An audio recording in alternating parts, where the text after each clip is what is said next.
Ushbu loyiha o'z Milliy bank hamkorligida Samarqand viloyati Samarqand tumani Sho'rboycha mahallasida 551-sonli konturda amalga oshirilmoqda.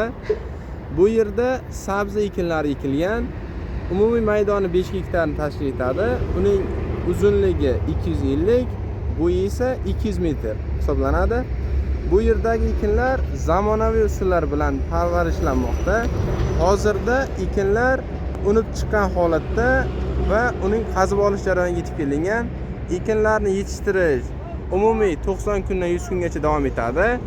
Yetishtirish jarayonida sug'oriladi, tabiiy va mineral o'g'itlar bilan oziqlantiriladi.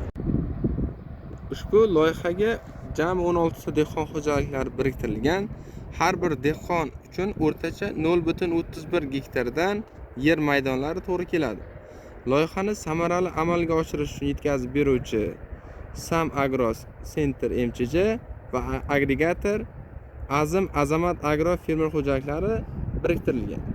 Ushbu loyiha bo'yicha har bir gektardan 60 tonna, jami 300 tonna hosil olish rejalashtirilgan.